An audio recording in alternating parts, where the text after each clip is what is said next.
Hello, welcome to Sip This Juice. I am your host, Sunflower.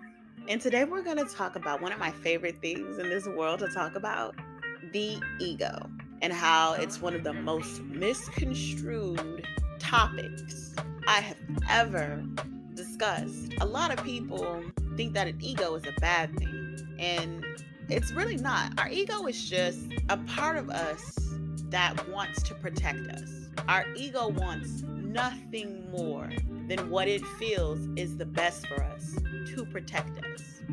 So sometimes we do things and we do it out of quote unquote ego, but it's really just a defense mechanism so that we won't get hurt, or so that we won't get sad, or so that we won't lose out.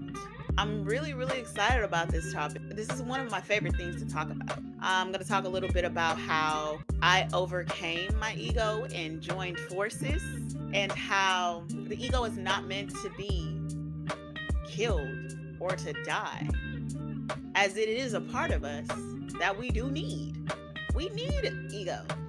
And the saying, a little bit of ego is healthy, is absolutely correct. As always, I'm going to start today's episode with a couple of affirmations. So sit back, relax, and sip this juice with me.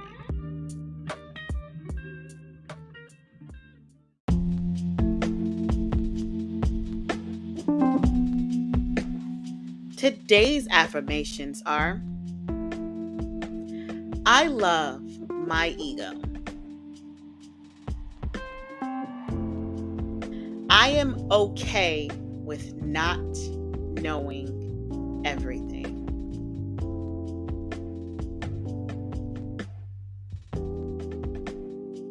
My soul, spirit, and ego are one.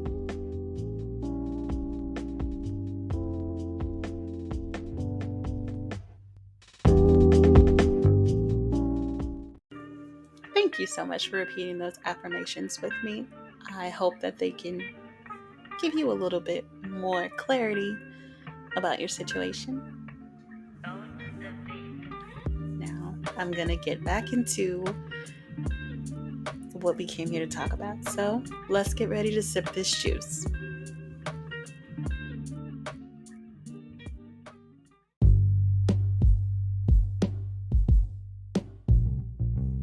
All right, y'all, here we go. Let's talk about the ego.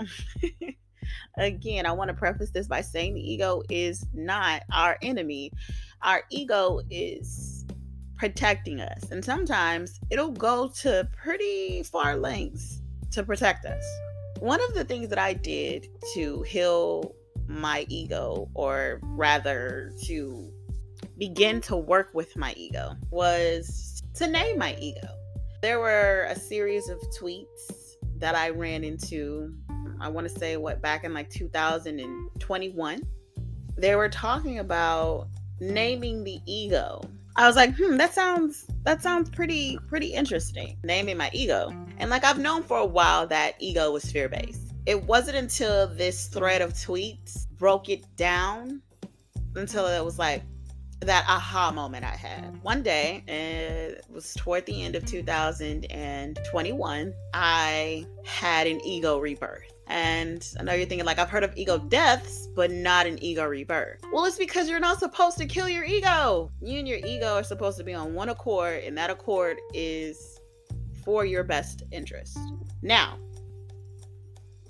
your ego is completely valid, because again, it's one job, is to protect you. But when you give your ego a name and you're acknowledging your ego's presence, it also reminds us that we're not our thoughts. Now, we're not naming the ego to just be like, oh, okay, well, that's just my ego talking, I'm going to ignore it. No, because listen to your ego. It's telling you something.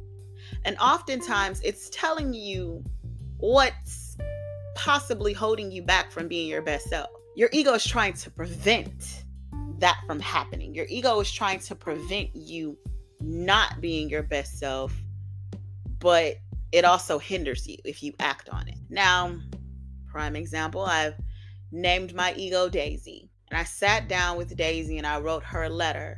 And I told her, thank you. Thank you for all that you do. Thank you for existing. But why do you act like this? Why are you this way? What are we doing here? And these are all serious questions. I sat with myself, I sat with my ego, and I was like, you know what? It's time for a change. It's time for me to change my behavior. And this is where people would say that they have an ego death. But it's not a death at all. It's a rebirth. Because now we move as a unit.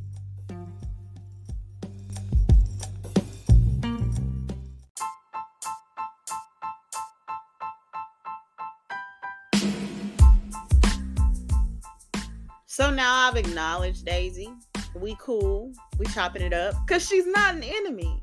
And she's not somebody I want to deny. I'm not going to be a person who's like, yeah, I'm not finna listen to my ego. Because if I make a decision, my ego needs to be involved, period.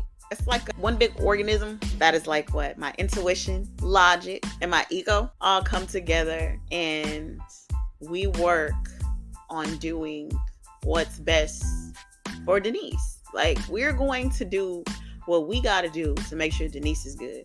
We all have one common goal, and that is greatness, if we're being completely honest. And we all want that for Denise. But if Daisy is scared, then it could be some self-sabotage going on right there. If Daisy's scared, she's like, man, look, y'all on some other shit. This shit sounds scary. Like, y'all not looking at the possibilities. This could happen, that could happen. And that's how the ego works. That's how Daisy works. So when I sat down and I was like, okay, join the team, Daisy. Matter of fact, you can be the team captain. How you like that? I know that make you feel good. Your ego being the team captain. We move as a unit. I consider it from every aspect. A logical standpoint, an emotional standpoint, an intuitive standpoint, and with my ego. A lot of times our ego is going to be against it because we've tried it before and we've failed. And that is because we are a lot of times not putting enough intuition paired with logic. Like, sometimes, I'm not gonna lie, I do shit off the rip and I'd be like, well, maybe I shouldn't have done that. Meanwhile, over here, my ego is keeping tabs like, yeah, she shouldn't have done that. So we're not ever going to allow her to be in a situation like this ever again because we don't like the way this feels. And that I can say is every aspect of me does not like the way it feels when I fail. So Daisy's like, nah, did all that shit. It's not happening. I'll be damned. And so my ego's natural response when I'm in that situation again is triggered. She's triggered. She's like, girl, we done been through this. Hell no. Rightfully so. It takes a lot to just sit down with yourself and compartmentalize and get down to why are you the way that you are. Shadow work is no fucking joke. I ain't gonna say I don't like it, but it ain't my favorite thing to do. Granted, coming out of it, there's so many rewards and there's a lot of healing and a lot of clarity behind it, but that shit gets dark. It gets dark. And sometimes it's hard to get out of that place. Sometimes we're scared to get out of that place.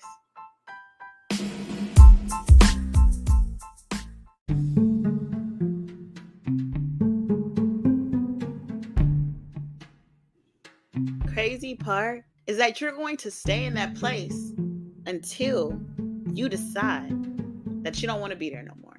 And that's when you have to sit down and tell your ego, like, look, I appreciate you looking out for me. I'm so grateful for you. And I know that hurt us. And I know that didn't make us feel real good, but we can't live life playing it safe.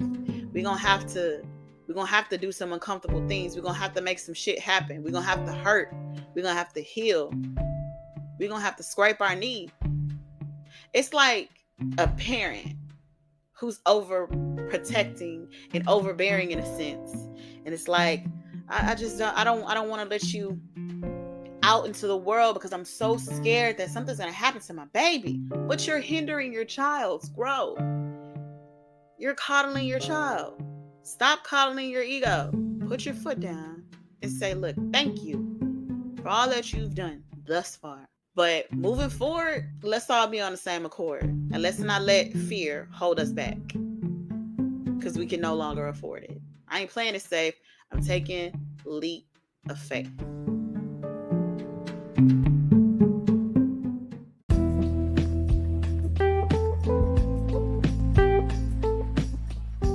There are times when our ego is prone to comparison. And we all know the saying that comparison is the thief of joy. Respectfully, sometimes I gotta tell my ego, mind your business. Watch your pocket. I'm tunnel vision. I can't worry about nobody else but me. Because what works for this person may not work for me. Sometimes our ego sees a person close to us going through it. And our ego was like, I don't never want you to go through it.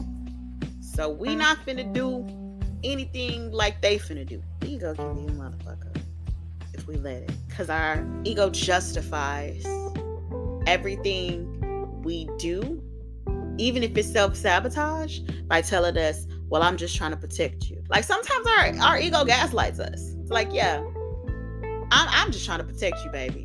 But I want to be great. And I'm not going to achieve greatness by playing it safe. I'm not going to achieve greatness by doing what I've been doing.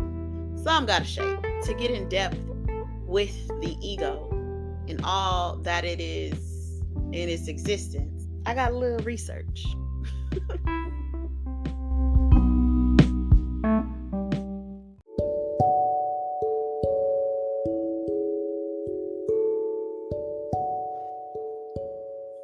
So there are 5 wounds that just trigger our ego. Our ego is like, rejection, abandonment, humiliation, treason, and injustice. And with those wounds come masks. We do those behaviors to mask what the wound is. Those masks trickle over into behaviors. For example, with rejection, you're going to recede because you're like, you're not going to reject me, or I'm not going to tolerate that rejection. With abandonment, the mask is dependence. I don't need nobody. Shit. So that leads you to solitude, humiliation. If you got a humiliation wound, instead of being humiliated, you might start being the humiliator. Treason. We not gonna talk about how this is my one trigger, but fuck it. This is my one trigger. It causes you to be controlling. So as a defense mechanism, you control everything. Injustice, you just become very rigid and cold.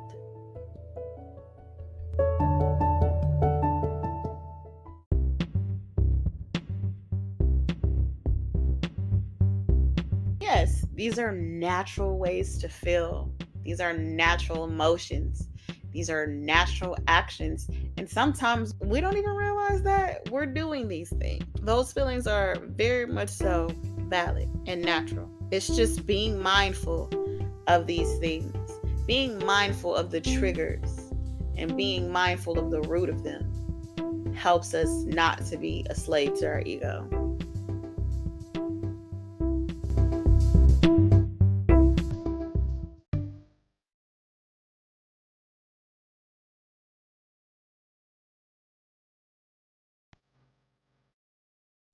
There's a saying that there are no wicked people in this world, but only sufferers. Because at what point do you take responsibility?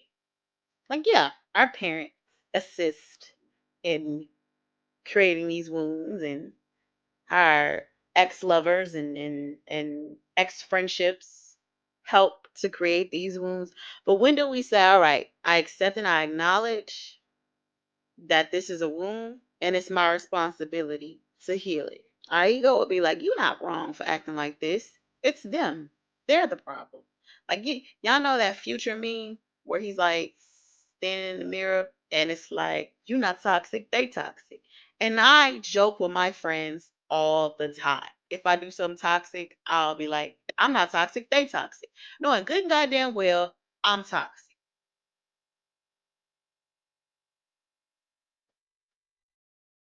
But when do you choose, I don't want to be like this no more? When do you say, I take accountability and I'm willing to break this cycle? I want to take this mask off that I've created. And me and my therapist were talking about creating versions of ourselves to help us survive whatever relationship we're in. And that's pivotal because at what point and what stage in your life do you say, I refuse to continue on with this version of myself? The two cannot exist. The version of myself that I need to be to get where I want to be, it does not align with this version of myself that I created. It's time to let that version of yourself go. And it's okay. You're not a bad person. You just been through some shit and you did what you needed to do. But you can put your hands down. You can put your fists down. And I'm talking to myself as a person who's been in relationships where I've had to constantly have my guard up and create this version of myself to ensure that that shit never happens to me again. It's exhausting. It's exhausting. And since I affirm I live a soft life, I ain't dealing with that shit no more.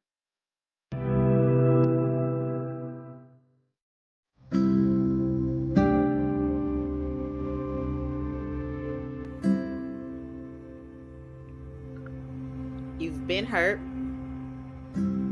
so you put this mask on. And the mask works for you, or so you think. Because you're like, I'm never going to allow that shit to happen to me again. And this is who I have to be. This is how I have to act so that it doesn't happen again. It's automatic. That's what we do. And we do that until we have the chance to really just sit with ourselves and think about it. Because that version we created and that mask we put it on so that we couldn't be hurt again. But when we meet new people and have new experiences wearing that mask to ensure that we don't get hurt anymore, people who have not had the chance to experience us, we're giving them a version of ourselves that really and truly they deserve better than. Because hurt people hurt people. And the whole time that this cycle is going on and on and on, our ego is telling us, you ain't tripping. You ain't wrong. You're not doing anything wrong. I bet you won't get hurt again. I bet you won't allow this person to hurt you the way that person hurt you. And even if it is the same repeated offender, we're like, I bet you they won't hurt me again. I bet you that. I bet you this person won't catch me slipping. Like, are you really living life constantly on guard? Constantly with your mask up? You can't even relax because you got a fucking mask on.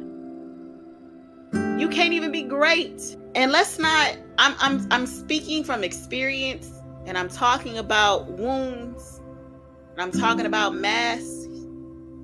But let's not get too caught up with what I said were the mask, because somebody who has a rejection wound, their mask could be completely different. It's not synonymous. It's just an example.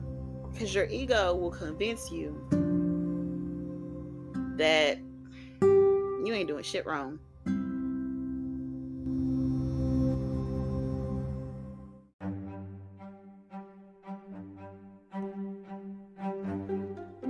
There are 4 steps that are believed to create our wounds. And it is said that those 4 steps in reverse are how to heal those very same wounds. And I think that is absolutely beautiful. The 4 steps are to become aware of the mask that you're wearing. The second step is to feel the resistance to accept responsibility, preferring to blame others for suffering. Third step, provide the right to have suffered and to have blamed one of your parents. 4, to come back to yourself and let the mask fall off, accepting that life is filled with experience. It took me some time to realize the mask that I was wearing, because my wound is treason. And I knew I had control issues. And don't worry, there will be a segment on control issues I'm getting to where I'm like, all right, let me talk about them. In fact, the next segment we'll go ahead and talk about control issues. Fuck it, why not? I'll put myself on Front Street. But once I learned that I don't have control over others, I cannot control others. It's not possible. I shouldn't want to. I started focusing on what I could control. What I eat, what I wear, what I got going on. I put that energy into trying to control the narrative in every situation. I put that energy into the things that I can control. And I was able to drop that mask. Now, am I going to sit here and lie and say that sometimes I don't be trying to, my control issues don't be like, no, absolutely not. Because every day is a fighting battle. But I'm aware and I take accountability. And I know that my control issues have caused me problems in relationships. As a parent, my control issues have caused me problems. But I was like, you know what? I refuse to be a victim of my circumstances. And I'm going to break myself free from these chains so that the generation that I'm raising does not have to suffer as I did. Y'all, we going to heal together. We are.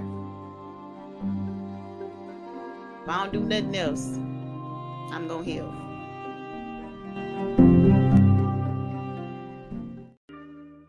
Thank you so much for tuning in today's episode. I really appreciate it. I'm going to end this episode by saying that if we do recognize someone's wound, no matter what it may be, let's not try and change it. Let's not try to force them to heal it. Just have the compassion, give them the grace and the empathy that you would want. I have to remind myself sometimes, baby, you've been there. Give them the grace that you would have wished somebody gave you. And so that's today's episode. Love and light. Well, I'll talk to you next week about them control issues. Y'all better not judge me.